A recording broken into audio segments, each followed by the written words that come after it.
So the next thing we're going to jump into is the new UI system. So the reason we asked you to install Unity 4.6 beta is that we wanted you to make use of the new UI tools. This game does have a HUD involving health and a score. So we did want to make use of those new tools and get you that information up front for when that is released. So hopefully everybody's got their editor open. You should have your scene view. It should be off the animator now, back to the scene view, so you can see what you're doing. And the first thing that we're going to do is to click the 2D mode. So in Unity 4.3, we introduced some 2D features, and they're also useful for the GUI. So in the scene view, there is a little box here called 2D. So if you enable that, you'll see that the scene view switches to a completely flat representation, and that the gizmo in the upper right disappears. Looks like this. So what we're going to do is to create a canvas. So the way that the new UI system works is that everything is based off of a canvas. So if you go to Game Object, you can go to UI and create a canvas. Game Object, UI, Canvas from the top menu. And we will rename this object from Canvas to HUD, HUD, capitalized, Canvas, HUD Canvas. So just to give you a little bit of background information, the UI system is entirely new and is based around the concept of a rect transform. So rect, short for rectangle, has a number of ways of kind of displaying a rectangle on the screen, and every child object, every UI element is based off of the parent object's rect transform. So in the case of a canvas, you'll see that in a particular mode, such as screen space overlay, the rect transform's values are being driven by the game view. So the first thing I'm going to do is to select my HUD canvas in the hierarchy, and I'm going to frame selected. So if you hover over the scene view and press F, you will see an outline of this canvas. So that's driven by the game view. You can see if I drag the game view, the actual shape of that is changing. So that HUD canvas is going to have all of our child elements attached to it. And it's going to stay to the scale of the screen. So if you're working for different resolutions, it's going to still stay full screen. So it's driven by this canvas component. Canvas has 3 modes: screen space overlay, which is just filling the entire screen; screen space camera, which can have UI perspective; and world space, which is for things that are intrinsically within the 3D scene. So for example, you might have a speech bubble popping up from a 3D character, for example, such as this 3D character here. We're going to stick with screen space overlay, so we don't need to worry about that. Pixel perfect can be used to make sure that all of your graphic elements are pixel perfect, but we don't need it for what we're doing here. And graphic raycaster, we don't need to concern ourselves with at all. What we do want to do is to add a component before we do anything else, which is a canvas group. So what a canvas group does is allows UI elements to have an alpha, and it allows you to toggle whether they're interactable. So for our entire UI, we don't actually want interaction. So we don't want to put in buttons or anything like that. We're going to be putting in elements that would be interactable, but we can cancel them out by, on the canvas group, removing that. Also, because we use a raycast from screen space to the quad in order to control the character, we don't want this canvas, which is going to be effectively rendered in front of everything, to block that raycast. So on your canvas group, interactable and block raycast should be unchecked. Real quick too is, obviously the canvas is very big, and just want to clarify real quick, it's so big because it maps 1 pixel per unit, world unit, right? So that we get the highest level of fidelity in our graphics. So if you have a graphic that is 512 pixels by 512 pixels, it's going to be drawn 512 units by 512 units, right? And if you recall, the capsule collider on our character is like 0.6 units wide, so 512 units is very, very big. Yeah. So just keep that in mind. So that's why you're seeing the canvas display huge in here and then the level looking tiny down in the corner. There's nothing to worry about whatsoever. One trick that I don't want you guys to do right now, because it can lead to confusion, is that you can use layers to disable this. So all new UI elements are automatically put on the UI layer, and what you can do is just choose nothing and then UI to only show the UI. But we don't want to do that. We're just going to work with it out as it is like that. So just to reiterate what we said at the start of the day, and we're going to try and be a bit better at this, but we want to show you how to do something and then remind you of what we've just done on the PowerPoint. So we're going to try and leave the PowerPoint up a little bit longer each time we do a step now, and work that way. We've got a few more stages to do, or phases to do. We've got phases 5 to 10 to carry out. We're going to go till around 6 o'clock and then do a Q&A.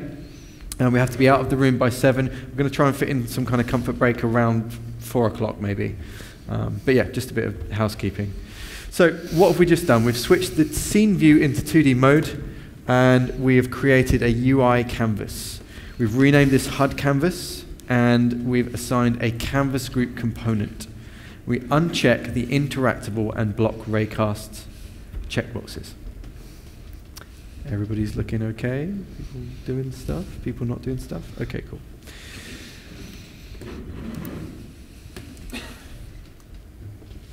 Okay, so the first thing we want to do is actually get a HUD element into this. So we're going to create an empty child. So if you go to, well, there's another way of doing this. So I want to basically give you an example of each way of doing certain things. So we can select HUD canvas, and from the top we can go game objects and add things. We can go to the create menu here, which now has create empty and empty child as of 4.6. But we can also right click on a game object we want to create an empty child for. So I'm going to right click and go to create empty child, and I'm going to rename this game object health UI, capital H, capital UI. Now, the advantage of adding a child directly to this rather than making it separately and adding it is that because we selected that HUD canvas first, Unity knows that we're trying to add another UI element. So instead of the standard transform component that it adds to any new game object, it's adding a rect transform. And you can see that you have a slightly different looking component than you're used to. So just to draw your attention to something else to do with UI, so this is our new empty game object, this square in the middle. We also have up at the top a brand new tool, the 5th one there, which is our rect tool. And you can use that to scale things, you can use it to rotate, you can do whatever you want with it. And you'll also notice that when you drag these things around, we have snapping, and we have these mysterious looking triangles in the center. Those are our anchor points, and they're a very powerful way to position your different UI elements, and we're going to show off how you use some of those throughout the day. So the first thing we want to do is to set up our health UI in the lower left of the screen. So there's a button which may not immediately appear to be a button on the rect transform. And it's called the Anchor Presets button. And what it does is give you all of these different presets and a couple of different modes using Alt and Shift in order to be able to lay things out.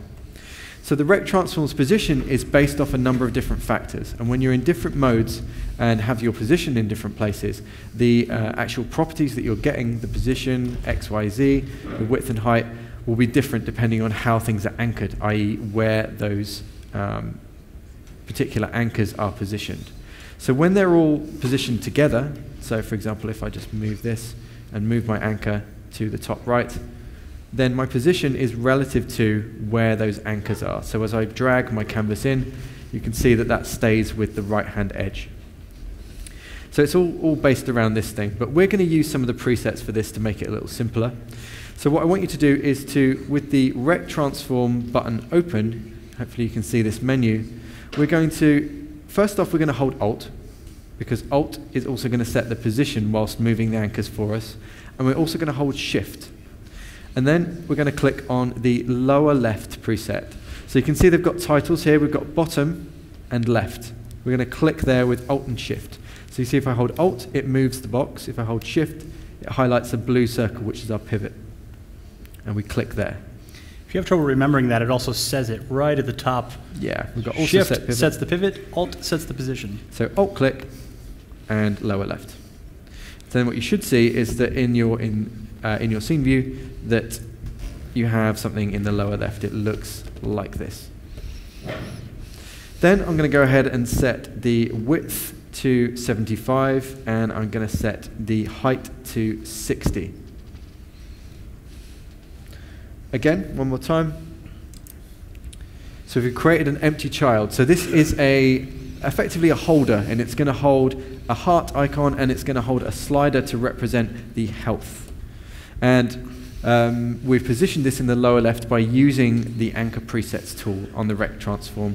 We've set the width to 75 and a height of 60.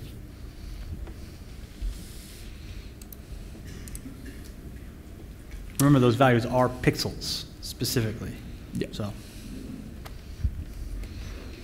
Okay, so the next thing I'm going to do is to add those child elements, this heart icon and the slider. So I'm going to, again, want to add something directly as a child. So I'm going to right-click Health UI this time, go to UI, and choose Image. So UI image is exactly what it sounds like. It's any way to get a texture or sprite, as we call it in imported form, into your UI layout. So once we've added this, rename it from image to heart.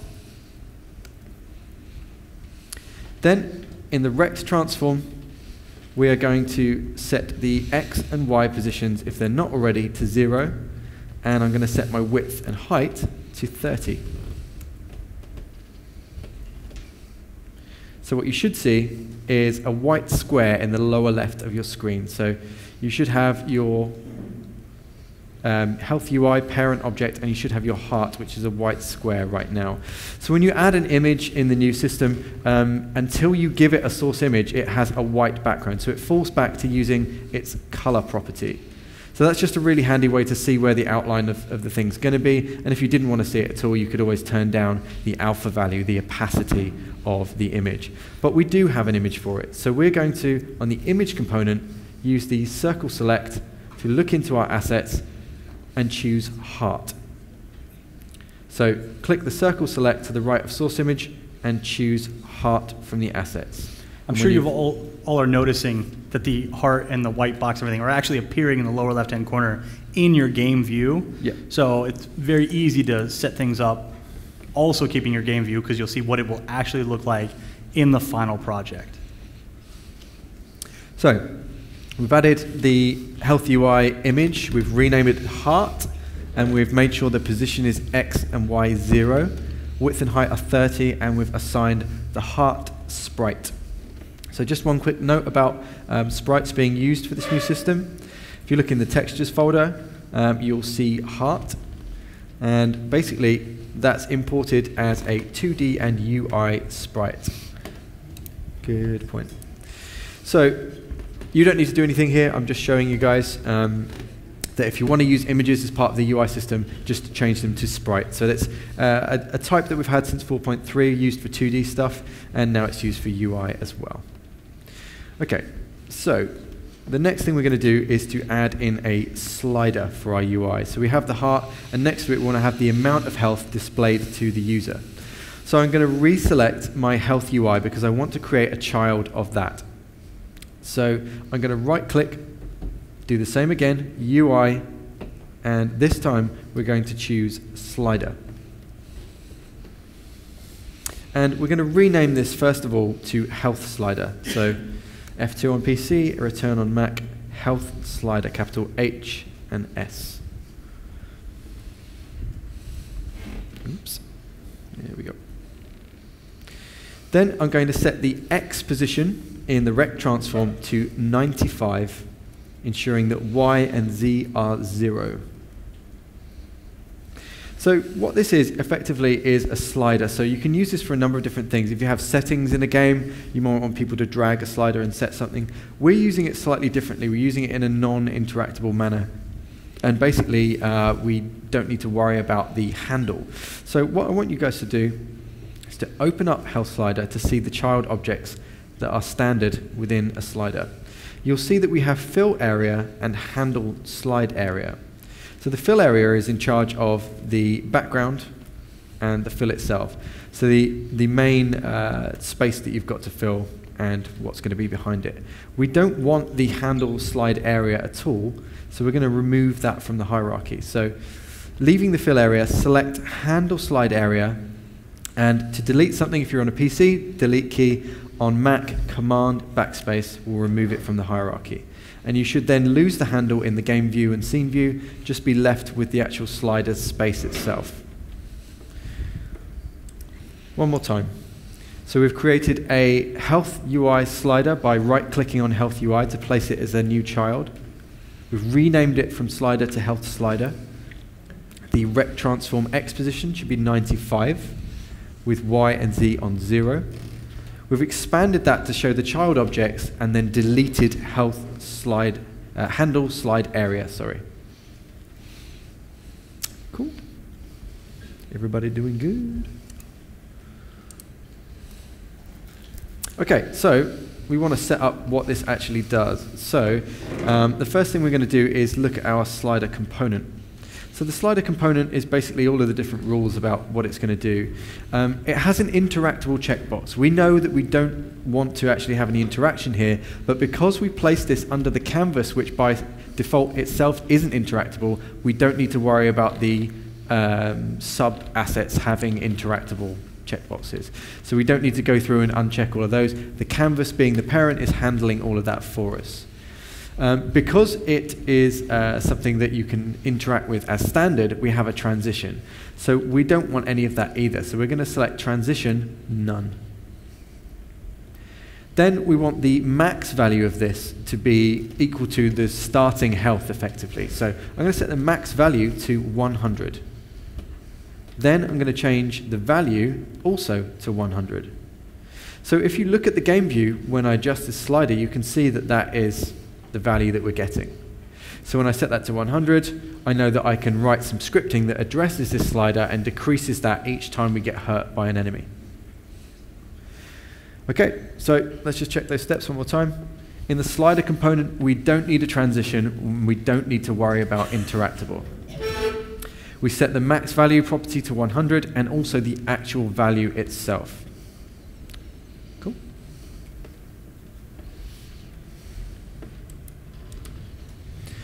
Okay, so then what we're going to do is to have some kind of visual feedback when you do actually get hurt. Because that slider in the lower left is kind of small, we want to have the screen kind of flash like it would in a real game every time you get hurt. So we can do that using a UI image as well. So what we're going to do is to go back to our health UI. So reselect health UI, right click. This time we're going to add another UI image. We're going to rename this damage image. And because it's a brand new image that's just kind of sat in the lower left right now, we want this to be over the entire screen, so the entire screen can kind of flash red each time you get hurt. So there's a very quick way with the anchor presets yet again to stretch this over the entire screen. Oh, okay, that's interesting. We'll fix that in a minute. Okay, so I've done something wrong, but you don't need to worry about that. We'll fix it. Okay, so what I'm going to do is look at these presets, and what you can do is to stretch over the entire screen, but we don't want to just move the anchors, we want to move the position as well. So I'm going to Alt and click the lower right preset, which will stretch it over. Okay, yeah, that's not going to work. Okay, let's fix it first. Okay, ignore me. Here's what we're going to do, boys and girls. I meant to create the damage image as a child of HUD canvas. Now the reason for that is that we want to stretch it over the parent being the HUD canvas. So when I went to that shortcut just now, it didn't work because it's stretching to that health UI that I had in the bottom right. So here's what I want you guys to do, is to select damage image, drag it up and drop it onto HUD canvas, which will make it a child of HUD canvas instead. Then we can collapse health UI so there's no more confusion, we hope. Sorry about that, my bad. So once you have made it a child of HUD canvas, you can then go ahead and do what I just did, which is to select and then Alt-click on the lower right anchor preset, as I'm showing you right now. Alt-click there, and you should have then white covering your entire canvas.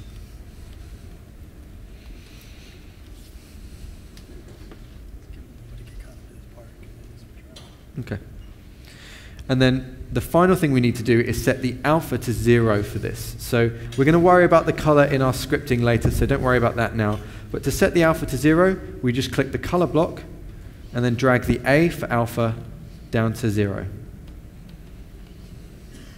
And we're going to give you a moment to get caught up. So just to reiterate those points, what we're meant to do was create it on the HUD canvas. I failed miserably. But we created an image, we renamed it damage image, and we used Alt-click in the lower right preset to make it stretch in both dimensions over our entire HUD canvas. And then to make it invisible, whilst we don't need it, we don't want it to interrupt the rest of our work now, we set the alpha down to 0. It's worth noting that if you don't see anything right now, you either completed the steps correctly or very much not correctly. And so be sure that you see white cover the entire canvas before dropping the alpha down. If you end up as like, hey, I don't see anything, it doesn't necessarily mean you did it right. So just keep that in mind, because we're basically making it invisible as the last step anyway. Obviously, if you have done that, please do save your scene. Very important.